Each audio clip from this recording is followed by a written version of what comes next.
Bonjour, bonjour à tous. Bonjour à nos amis YouTube, bonjour à Facebook. On va attendre 2 petites secondes que les gens se connectent. Et je vais faire un truc marqué ne pas déranger. Voilà. Bon.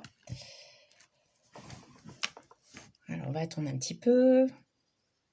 J'espère que vous allez bien, que tout se passe bien pour vous. Aujourd'hui, je vais vous parler des fausses pierres ou pierres transformées.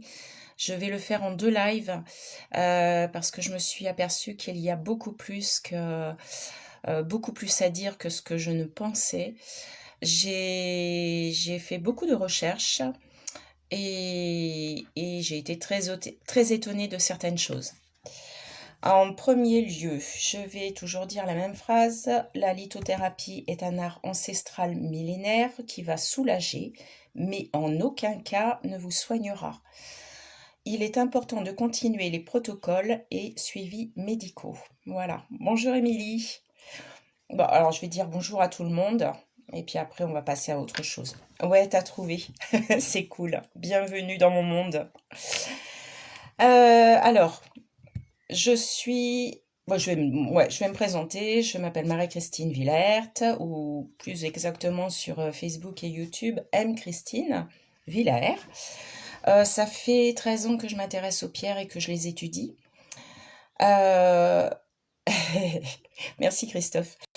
Donc ça fait 13 ans que j'étudie les pierres, que je m'y intéresse, et ça fait environ 6 ans, un petit peu plus, que je vends des pierres.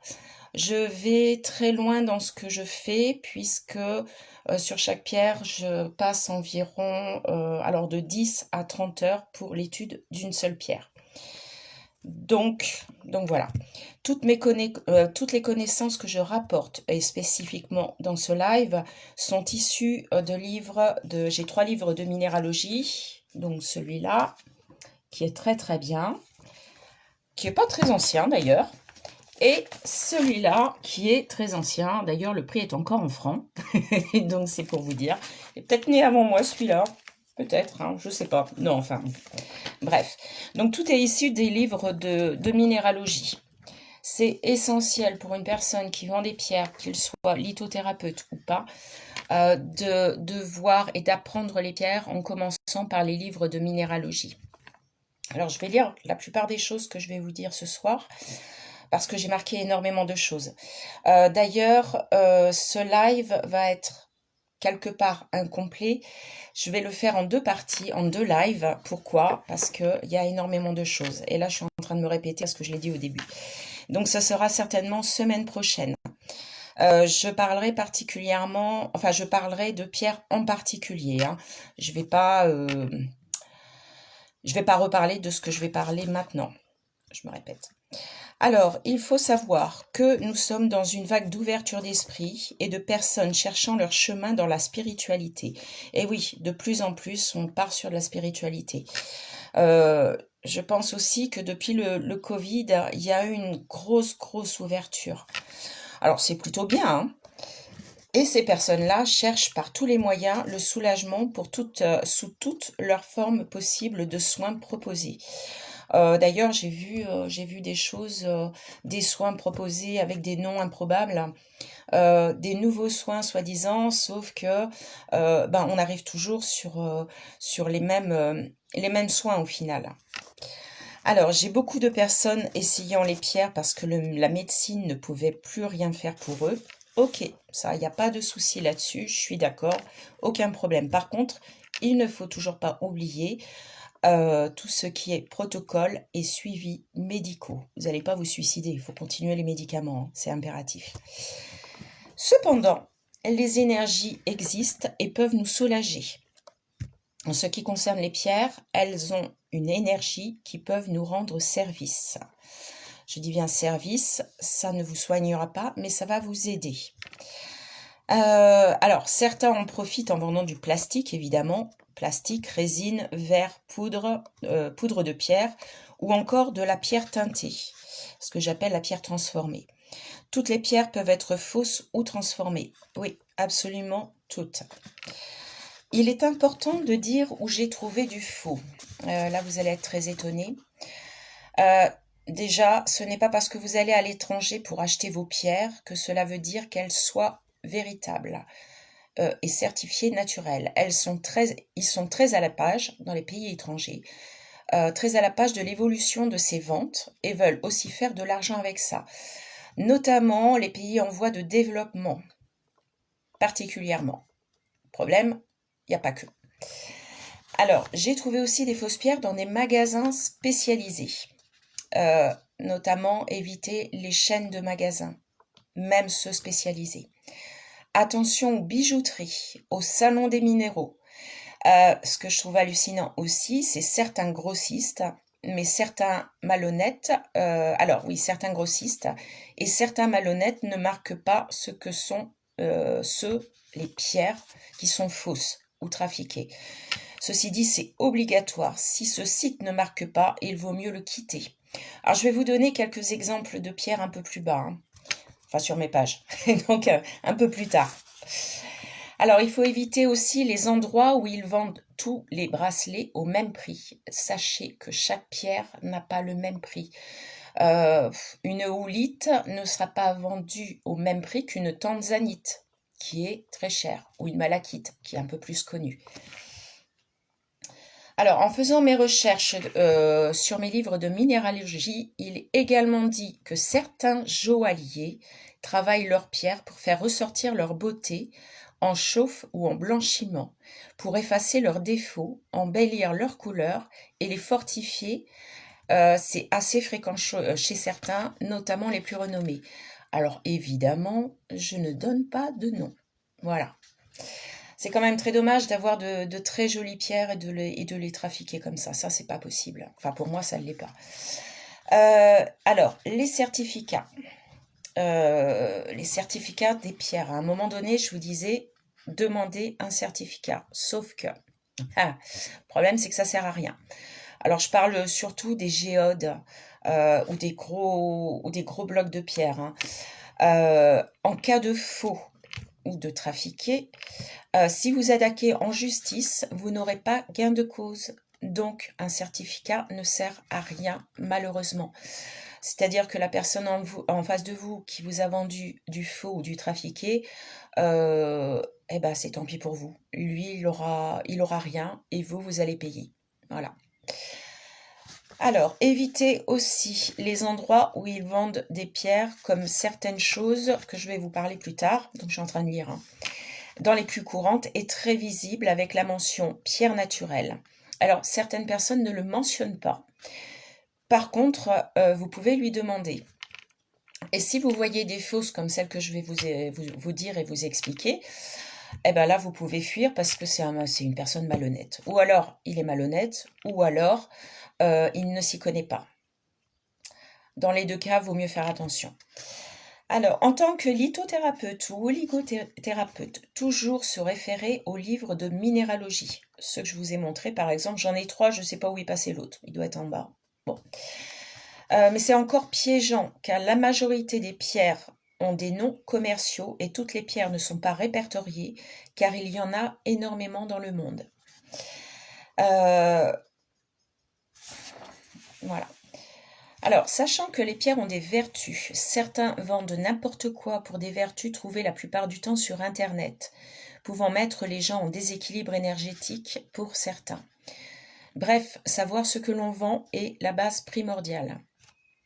Bah oui, si vous vendez, allez, je reviens sur la houlite, il faut savoir de quoi elle est faite, comment elle grossit, comment elle pousse, voilà, et ce qu'elle fait. Et la houlite est blanche et pas bleu turquoise. Appelée turquoise. Enfin moi, je vais en parler tout à l'heure aussi. Bref, savoir ce que l'on vend donc est la base primordiale.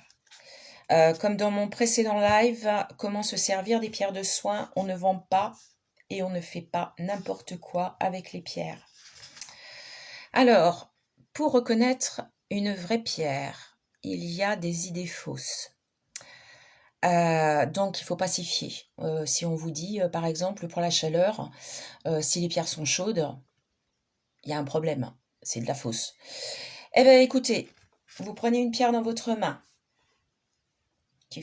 même s'il fait froid, hein, vous prenez une pierre dans votre main, la pierre peut se chauffer très vite. Pourquoi? Parce que vous avez besoin d'elle et qu'elle va travailler sur vous directement sans passer par la case départ. Donc une pierre dans votre main peut se chauffer très rapidement. Donc l'idée des pierres froides, voilà. Idem, quand on va en montagne ou en pleine nature, en cas de chaleur intense, vous allez vous asseoir sur un rocher, il va être chaud. Ou vous prenez un petit caillou par terre, il va être chaud aussi. Donc là, c'est pareil. Mais il y a aussi l'ambre, l'ambre qui est une résine naturelle qui est très légère. Elle est chaude rapidement, voire même jamais froide. Alors bonjour à tout le monde, à tous ceux qui arrivent là. Bonjour, bonjour. Donc la chaleur, voilà, vous voyez, faut pas trop s'y fier. Quand vous en prenez une dans votre main, elle peut se chauffer. Si c'est de l'ambre, elle est chaude naturellement. Si la pierre est au soleil, elle peut être chaude aussi, voire brûlante pour certaines. Par exemple, l'hématite, c'est de l'oxyde de fer, donc ça va vite chauffer. En plus, elle est argentée noire, donc le soleil va la capter de suite. Ensuite, pour le poids. Alors le poids, on ne peut pas s'y référer non plus. Elles peuvent être très lourdes, chargées de vos mauvaises énergies ou des mauvaises énergies des autres. Hein. Moi, je la mords quand j'ai un doute, mais avec le verre, c'est pas évident. Ouais, je vais en parler justement. Alors, le poids, voilà. Elles peuvent être très lourdes, chargées de vos mauvaises énergies ou des énergies nocives des autres. Attention à ça. D'ailleurs, quand vous achetez une pierre, si elle n'est pas nettoyée devant vous, il ne faut pas vous en servir. Hein, ça, je le répète tout le temps. Mais elle peut être également très légère. Pourquoi? Parce qu'elle va travailler sur vous. Et donc, du coup, elle va se vider de ses énergies. Donc, forcément, on ne peut pas se fier non plus au poids. Ça dépend aussi de la personne qui les vend. Si les pierres sont nettoyées très régulièrement, bon, moi je le fais une fois par semaine, hein, ça me prend un temps fou, mais je le fais. Puis j'aime bien m'occuper de mes pierres aussi. Mais si la pierre est nettoyée devant vous, vous allez voir le vrai poids de la pierre. Si la personne vous dit oui, ça a été nettoyé hier, ce qui n'est pas du tout le cas pour la plupart du temps, même si elle a été nettoyée hier, la pierre avec une personne a pu soit se vider de son énergie, soit se charger des mauvaises énergies des autres. Donc, au niveau du poids, on ne peut pas s'y fier. Les casser. Alors, cela ne sert pas à grand-chose. Et Émilie, c'est là où je te rejoins, car certaines pierres, telles que l'obsidienne, sont du verre naturel. Donc vous mettez un coup de marteau dessus, ça va se transformer en verre, mais naturel. Et donc sur certaines pierres, vous ne pouvez pas, parce que ça va faire la même chose que si vous cassez un verre, quoi, un verre pour boire. Hein. Alors les brûler, ok, et pourquoi pas. Mais alors attention, un petit peu de respect pour les pierres, quand même. J'aime pas trop ça. Donc c'est vraiment en dernier recours. Il y a seulement les pierres en plastique. Alors c'est pareil, les pierres en verre non naturel, ça va pas fonctionner. Mais pour les pseudo-pierres en plastique, celles qui ressemblent ou presque, vous prenez une aiguille pas à tricoter, une aiguille à coudre, vous la chauffez à blanc, et sur un côté qui se voit pas, hein, bien sûr, vous piquez dans la perle ou la pierre, la pseudo-pierre, et vous allez voir. S'il y a un point noir, ouais, s'il y a un point noir et que ça sent le plastique, malheureusement ce sera du plastique. Il y a que à ce niveau-là, quand les pierres les soi-disant pierres sont en plastique, que vous allez voir vraiment si c'est du plastique ou pas. Bon, évidemment, sur un étalage ou en magasin, vous allez vous faire choper, ça va pas le faire. Mais bon, après vous pouvez le faire une fois que vous êtes rentré chez vous. Attention parce que certains plastiques sont très durs, donc même en piquant avec une aiguille, c'est pas forcément évident.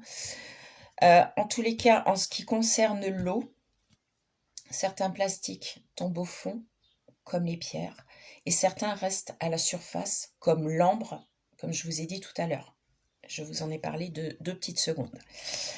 Quand je reçois une personne à mon stand qui me demande si son bracelet est du vrai ou du faux, régulièrement, c'est du faux malheureusement et je suis obligée de leur dire. Euh, Effectivement, pour les gens, c'est assez frustrant. D'ailleurs, il y en a qui repartent un petit peu en colère. Peu en colère contre moi, mais bon, moi j'y suis pour rien, hein. Donc, ouais. Alors, à côté de chez moi, je connais une personne qui a vendu une grosse pièce, comme ça, de citrine chauffée. Donc, la citrine chauffée, je vous explique, c'est de l'améthyste qui a été chauffée. Euh, je vais en parler tout à l'heure, à moins que ce soit la semaine prochaine, mais je crois que c'est tout à l'heure. Donc, une grosse pièce de citrine chauffée, hein, en assurant qu'elle avait les mêmes actions avec la même puissance que la vraie citrine. Eh ben non. Pourquoi? Parce que c'est une pierre transformée qui a perdu sa couleur initiale. Donc, elle n'a pas les mêmes vertus. Son côté énergétique est descendu en flèche par la chauffe de la pierre. Je suis en train de lire en même temps. Pardon. Toutefois, il a été signalé par la personne, par la vendeuse, que c'était une améthyste chauffée. Donc, il y a quand même quelque chose de vrai là-dedans. Sauf qu'elle lui a dit que c'était de la pierre qui avait la même puissance. D'ailleurs, bon ça c'était pour vendre, hein. D'ailleurs, la citrine chauffée est très souvent vendue comme citrine naturelle. Ça, c'est pareil, je crois que j'en parle dans ce live. Alors, comment se passent les contrefaçons? Alors, ouais, par teinture pour les embellir, en Égypte, hein, il y a 2000 ans, eux ont commencé à le faire. Donc ça permet d'embellir la pierre, et c'était particulièrement les agates. Ça embellit les pierres, soi-disant, moi je suis pas d'accord, et ça les stabilise, ça casse beaucoup moins facilement. Après, en Égypte, ils avaient des potions magiques beaucoup moins chimiques que maintenant. C'était la chimie naturelle, en tous les cas. Bien que certains éléments chimiques peuvent être dangereux. Alors, il y a mon chien qui râle, pardon. Alors, blanchiment en permettant une plus forte intensité et une meilleure stabilité de la couleur. Oui, alors là, je parle des contrefaçons qui sont faites aussi actuellement, hein. Autre pierre teintée. Attention, ouvrez bien les oreilles. Vous avez l'ambre, chalcédoine, chrysocole, chrysoprase, corail. Le corail, c'est très... Cordiérite, émeraude, jade, jaspe, labradorite, lapis-lazuli, nacre, opale, perle de culture, le rubis, serpentine, sodalite et turquoise. Voilà. Vous avez bien noté tout ça? Euh, euh, Alors, Christophe, tu as aussi un pote qui vend du cristal teinté. Bah oui, mais c'est partout. Bah justement, je vais en parler aussi d'une sorte de cristal qui est appelé style aqua quelque chose ou aura quelque chose. Mais je vais en parler puis je vais vous expliquer comment c'est fait. Alors, vous avez ensuite la stéatite teintée. C'est une roche de talc qui sera utilisée comme imitation pour la jade, le lapis-lazuli et la turquoise. Facile à teindre, le marbre servira d'imitation pour l'hémimorphite. C'est bien dommage parce que c'est une superbe pierre. La jade, la smithsonite et la turquoise. Eh ouais, la turquoise, la revoilà. Alors, toutes ces transformations doivent être déclarées, teintées ou traitées. C'est des textes de loi qui ont été établis. Donc, si vous avez une personne qui vend de la fausse ou de la transformée, ce doit être marqué. Sinon, je pense que là, vous pouvez porter plainte.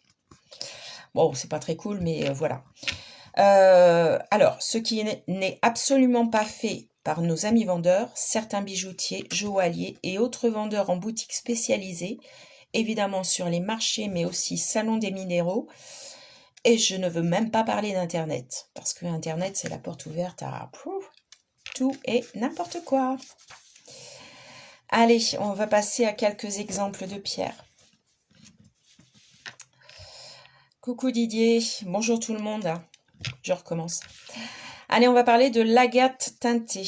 Les agates peuvent perdre leur couleur avec de l'acétone.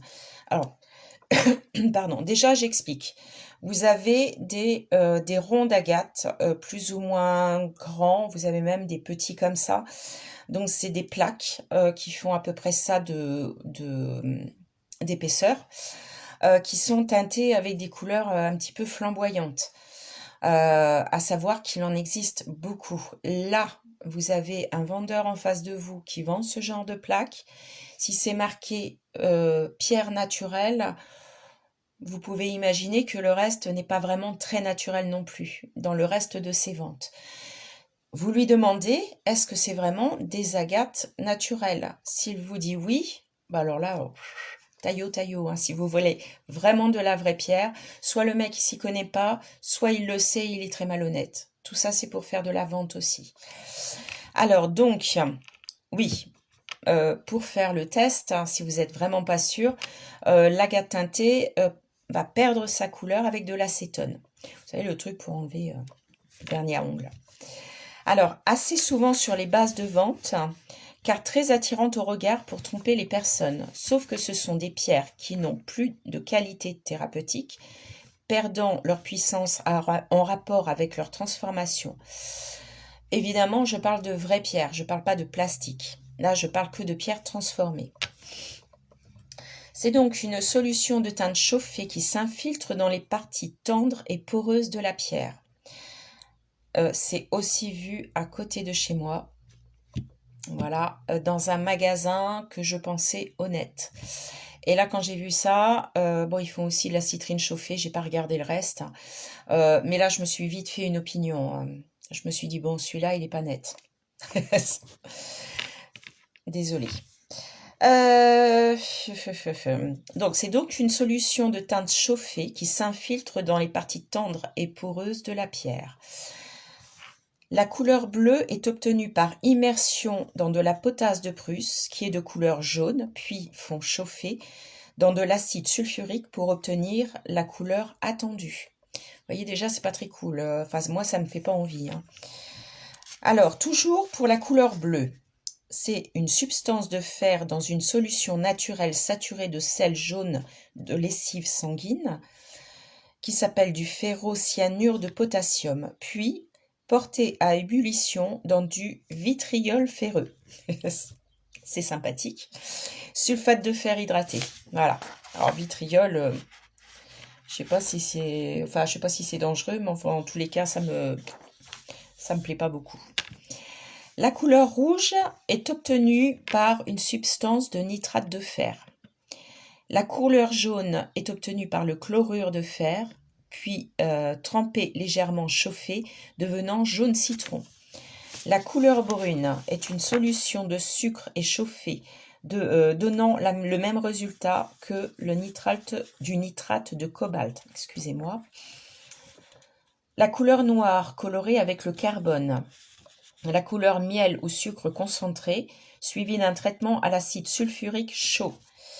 La couleur verte par le chrome imprégné dans une solution de sel de chrome, puis fortement chauffé, mais également possible avec du nitrate de nickel et chauffé intensément. Alors, vous avez aussi la couleur rose fuchsia. Alors là, par contre, je n'ai pas réussi à trouver la composition de la teinture. Tout ça pour vous dire, alors moi, vous voyez, j'étais restée à 4-5 couleurs, et en fait, il y en a beaucoup plus. Puis ça, franchement, ouais, ça m'écœure. Ça m'écœure un petit peu. Et c'est très visible quand vous allez dans un magasin, sur un stand ou autre, sur des choses, sur des endroits où vous pensez que c'est sérieux, et quand vous voyez ça, vous vous dites, bah non, quoi. Il y a un problème quand même. Alors, là, je parle de plaques parce que très visible à l'œil, hein, c'est vraiment très visible, et les couleurs sont très voyantes. Ça se voit très très bien. Mais ça peut le faire aussi pour des bijoux, pour des bracelets. D'ailleurs, l'agate fuchsia, qui n'existe pas dans la nature, je l'ai déjà vue aussi en bracelet. Une personne qui en vendait en face de moi disait que c'était de la pierre naturelle. Or non, pas du tout. C'est de la pierre bien teintée. Alors, voyons. Opaline ou opalite? Je ne sais pas si ça vous dit quelque chose. Là, c'est pareil, si vous voyez ça sur un stand, magasin, etc., etc., si on vous dit que c'est de la vraie pierre, vous pouvez partir parce que ça, c'est un produit qui n'existe pas dans la nature. Alors, et le plus grave, donc, déjà, it en grec, ça veut dire pierre. Donc déjà, à la base, c'est trompeur. Enfin, condition de le savoir. Mais moi, je vous le dis, je sais parler grec. It, ça veut dire pierre en grec. Euh, Elle peut être également vendue, et ça, je trouve ça très grave, comme opale pierre de lune.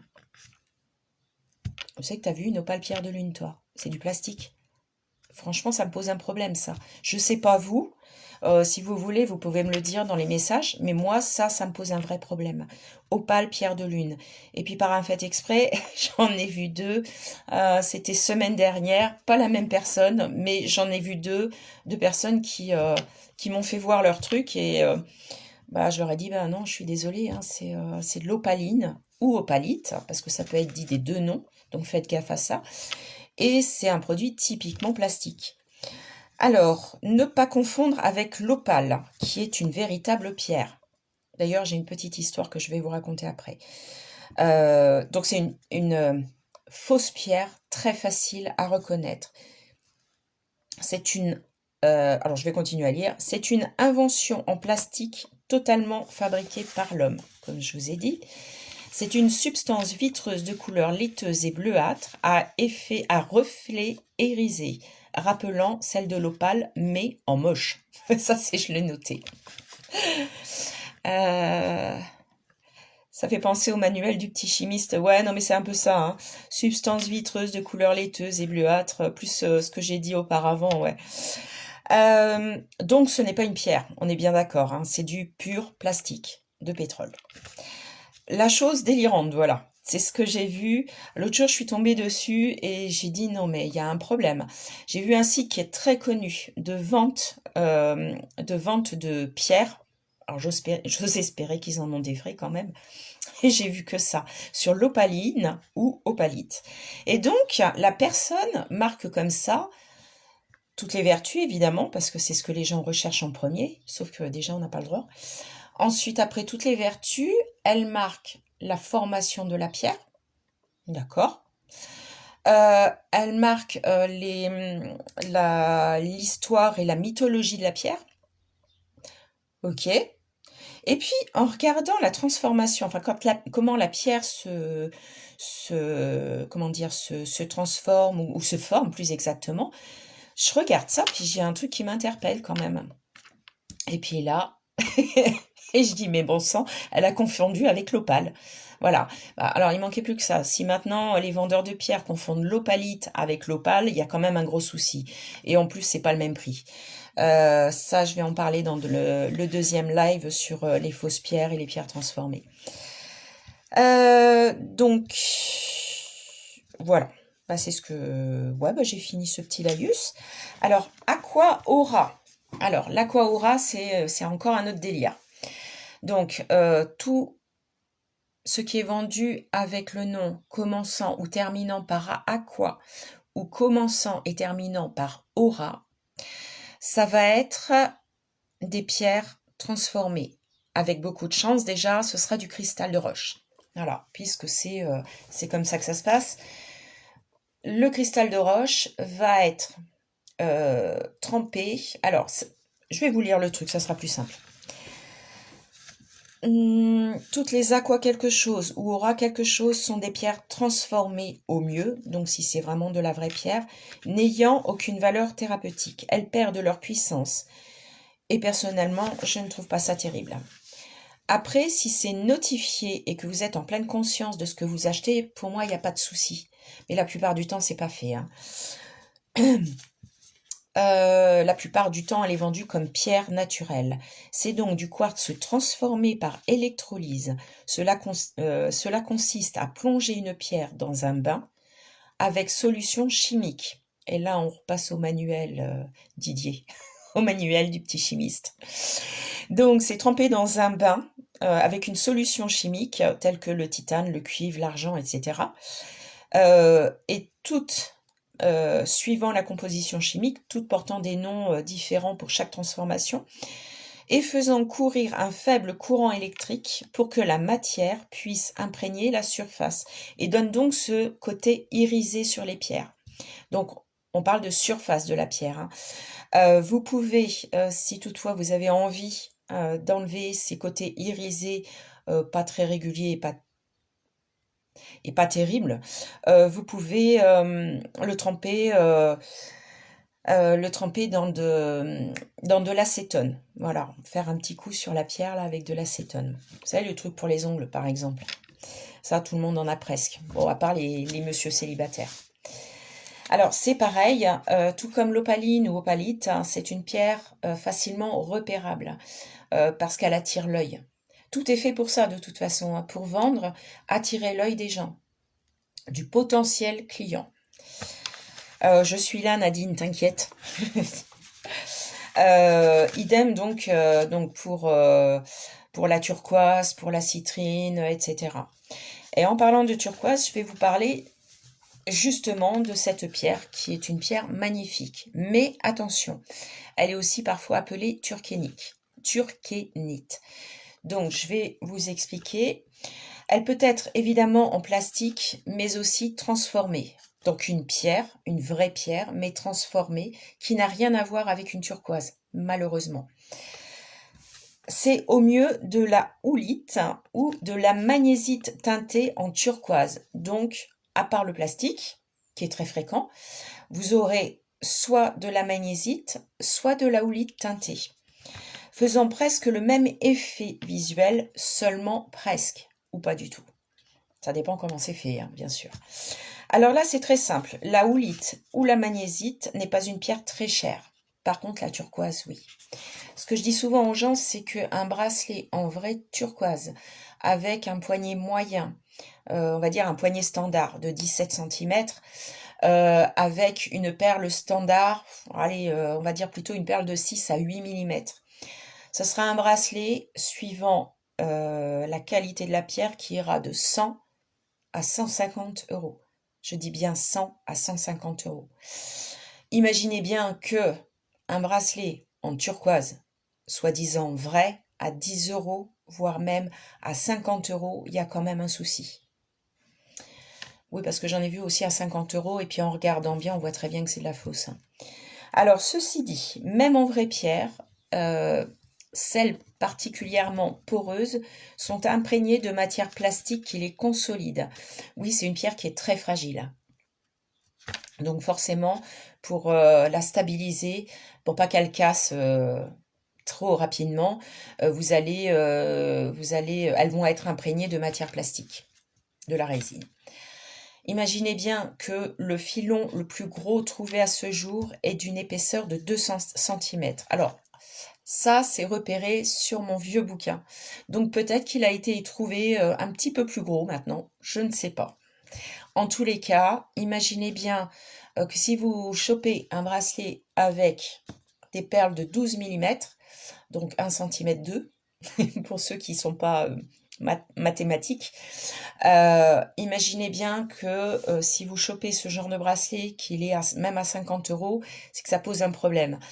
En tous les cas, si vous en trouvez un vrai, on va dire ça comme ça, vous allez le payer hyper cher. Ensuite, leurs couleurs peuvent être améliorées également à l'huile ou à la paraffine, au bleu de Prusse, au bleu d'aniline, au sel de cuivre. Et oui, là on parle encore de pierres transformées. Donc toujours au même niveau de prix, entre 100 et 150 euros, mais transformées. Alors c'est ce genre de... Quand je vais sur un stand, si c'est la première chose que je repère, ce sont ce genre de bracelets. Les bracelets en turquoise. Là, je regarde la qualité et je regarde aussi le prix. Bon, en général, les bracelets sont pas vendus très très cher. Même si on vous dit ah ouais j'ai eu une bonne occasion. Oui mais non. Et c'est pas possible. Même à 50 balles, en turquoise, c'est pas possible. Eh ben tiens, on va parler de la citrine maintenant. Alors, elle est principalement de couleur jaune pâle, mais elle peut être aussi plus foncée. Je vois énormément de citrine chauffée, vous avez même pas idée. La citrine est chère. On en trouve encore, quoi qu'on en dise. Il y en a beaucoup qui disent que non, mais si. J'ai acheté une pièce de citrine naturelle et brute. Je vous assure qu'on en trouve encore. Et ce n'est pas de la citrine chauffée. Alors, elle est totalement translucide à éclat vitreux, avec de petites traces de pousse à l'intérieur ou des traces de fantômes de croissance quand elles sont brutes. J'en reparlerai tout à l'heure. En aucun cas une citrine, pardon, en aucun cas une citrine ne sera opaque, même en partie. C'est-à-dire que même si vous avez un morceau comme ça de citrine, si vous avez même ne serait-ce qu'un tout petit bord ici d'opaque, on va dire style, et encore c'est pas tout à fait ça, la calcite orange ou jaune, si vous avez juste ce petit morceau-là qui ressemble un peu à ça, vous pouvez être sûr que vous avez de la citrine chauffée. Donc, c'est pas terrible. Donc, beaucoup d'améthystes chauffés. Ils le font chauffer entre 550 et 560 degrés. Mais également, ils peuvent chauffer aussi du quartz fumé qui va prendre la même couleur. Alors, pas toutes, parce qu'il se rate aussi. Dès 200 degrés, en tous les cas pour le quartz fumé. Cela peut donner cette couleur jaune opaque par le fer contenu dans les deux pierres. Alors tout ça, je rappelle, j'ai trouvé ça dans mes livres de minéralogie. Je ne l'ai pas inventé, y compris le vieux. C'est très facilement repérable par son prix, mais aussi la couleur opaque. Même si c'est un tout petit bout, comme je le disais tout à l'heure. C'est une pierre qui est très chère car elle devient rare. Mais on en trouve encore. La cornaline. La cornaline, j'en vois beaucoup de fausses aussi. Alors, beaucoup de plastique, mais beaucoup de chauffé. Alors, elle est orange clair à rouge brun. C'est une sorte de calcédoine. C'est une très grande famille, la calcédoine. Mais qui fait aussi partie de la famille des agates. Alors, une fois, je me souviens, sur un site, on s'est foutu de moi parce que j'avais dit que la cornaline était une agate. Sauf que, comme je vous disais tout à l'heure, je trouve ça dans les livres de minéralogie. Donc, soit les personnes doivent regarder leurs livres de minéralogie, soit les miens sont faux. Bon, ça c'était un petit truc. Donc, c'est de l'oxyde de fer teinté et traité thermiquement ou uniquement traité par chauffe. Alors, soit elles sont teintées et traitées thermiquement, ou seulement traitées thermiquement. Je pense que ça doit dépendre déjà de la couleur de la vraie pierre, enfin de la vraie couleur de la pierre initiale. Alors, évidemment, c'est toujours pour attirer les clients. Mais il y a aussi beaucoup de plastique. En général, elles sont translucides. Il faut la regarder à la lumière. Le truc... Excusez-moi, je m'échappe 2 secondes. Le truc qui est bien, c'est d'avoir ce genre de choses. Une petite lampe, je ne vais pas vous le mettre dans les yeux. Mais voilà, ce genre de petites choses. Donc, vous mettez votre lumière derrière. Vous faites attention à ne pas vous éblouir. Mais vous la mettez derrière et vous regardez par transparence. Les fausses... Alors, les fausses, celles qui sont chauffées et traitées, donc chauffées thermiquement et traitées teintées, elles sont plus opaques. Après, c'est pas toujours le cas. Attention, je donne des petites indications comme ça, mais moi j'ai vu que c'était pas toujours le cas. Il y en a certaines, je sais pas comment ils se débrouillent, elles arrivent à rester translucides. Alors, il faut éviter, surtout en ce qui concerne la cornaline, c'est assez flagrant. Il faut éviter les pierres trop parfaites, rehaussées de couleur rouge orangée, en général très foncée, et sans différenciation des nuances de couleur. Si vous achetez une pierre trop parfaite, bon, c'est pas une pierre qui est très chère, mais si vraiment il n'y a pas de nuance de couleur à l'intérieur, pratiquement sûr que vous ayez une cornaline chauffée. Sauf si c'est du plastique, bien sûr. Alors, il existe aussi des cornalines bandées. Alors, c'est traversé par des petites traces blanches, enfin plus ou moins blanches. Et là, c'est normal, puisque c'est de l'agate. Je le rappelle tout à l'heure. Enfin, c'est ce que j'ai dit tout à l'heure. Le quartz ou les cristaux de cristal de roche. Je me rappelle d'une fois, il y a une dame qui est venue à mon stand et qui m'a dit ah bah dis donc, vos cristaux, ils sont tous cassés. Oui, madame, c'est normal. Sinon, je vous emmène carrément la Roche-Mère. D'accord, bon déjà, voilà. Moi, j'avais plein de monde en plus autour de moi. C'était un peu délicat pour elle. Et puis, elle me fait... et ils ont plein de défauts. Ils sont pratiquement pas transparents. Ils sont pas...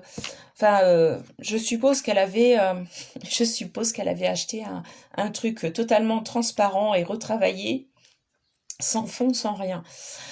Et je lui dis, bah oui, madame, hein, vous êtes, si la pierre est totalement transparente, sans défaut, vous pouvez être sûr que vous avez acheté du verre. Bon, là, évidemment, elle n'a pas aimé, elle est partie. Mais bon, alors du verre produit par l'homme, hein, bien sûr. Alors, les cristaux de cristal de roche. Bruts, mais vous avez aussi les retaillés. Ils auront toujours des spectres à l'intérieur, dessinés par leur pouce ou les craquements naturels par le temps. Oui, Didier, la cornaline, c'est très fréquent. Je ne sais pas pourquoi la cornaline est souvent transformée ou en plastique, parce que c'est pourtant pas une pierre très chère. Mais a priori, ça vaut encore moins cher de la transformer ou de la faire en plastique. Je trouve ça assez hallucinant. Donc, je reviens sur les cristaux de cristal de roche. Je vais lire. Il y a des cristaux de cristal de roche bruts, mais il y a aussi ceux qui sont retaillés. Mais ils auront toujours des spectres à l'intérieur dessinés, soit par leur pouce, ou les craquements naturels par le temps.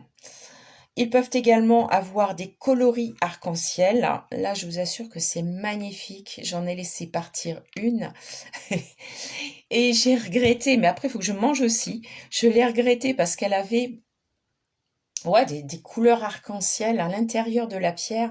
Et suivant comment elle a tourné, il y avait toute cette différence